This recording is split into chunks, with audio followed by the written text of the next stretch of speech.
જય સ્વામિનારાયણ. ગુણાતીતાનંદ સ્વામીની બધા પ્રવૃત્તિ તો કરતા, મહારાજ પણ કરાવતા, આપણા ગુરુ મહારાજ પ્રવૃત્તિ કરાવતા, પણ એમાં વિરામ આવે, ઇન્ટરવેલ પડે.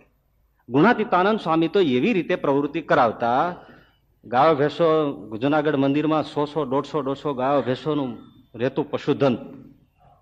પાર્ષદો ભક્તો સંતો સાથે ક્યારેક પછી ઓલા વીડીઓ રાખી હોય, ઘાસની વીડી એ વડાવીને પછી એના ખડકી રાખે સૂકવીને, એટલે પશુઓને ચોમાસામાં બધે કામ લાગે.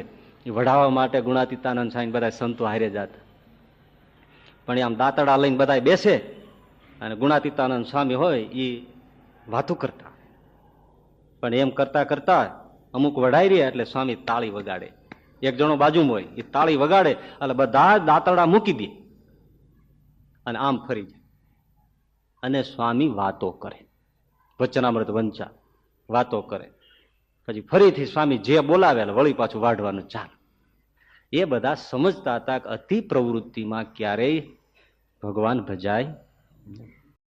એટલે તમે ગ્રહસ્થ હો, એક ફેક્ટરી, બીજી ફેક્ટરી, ત્રીજી ફેક્ટરી, હનુમાનજીના પૂંછડાની જેમ લાંબુ કરે જ જાય તો પછી એ ભાઈ ક્યારેય માળા કરવા કે માનસી પૂજા કરવા કે એ નવરો ન પડે.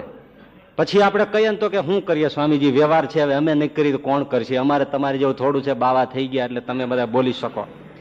હવે અમારે તો પછી છે, હમણાં મારો હાળો આવ્યો છે એને ગોઠવી દેવો પડશે, હમણાં ભાણિયો આવ્યો છે એને ગોઠવી દેવું પડશે, હમણાં કાકા છોકરાનો છોકરો એનો છોકરો આવ્યો છે એને ગોઠવું પડશે. હવે ભાઈ તું એ બધું ગોઠવવામાં તું ઉપર ગોઠવાઈ જઈશ. અને આ ક્યાં કોઈ જસ આપે છે? ગમે તેટલું કરો તો કરવું જ જોઈએ, માનવતાની રૂએ બધું કરવું જોઈએ, પણ તૂટીને ન કરાય. નેકટાઈ તમે પહેરો છો, ઘણા લોકો પહેરાય, લાગે આમ હેન્ડસમ લાગે, નેકટાઈ પહેરાય, હા, મારે નહીં તમને વાત કરું છું, પણ એવી રીતે પહેરાય કે ગળે ટૂંપો ન આવે. પહેરવાની ક્યાં મના છે, પણ તમે આમ ખેંચી નાખો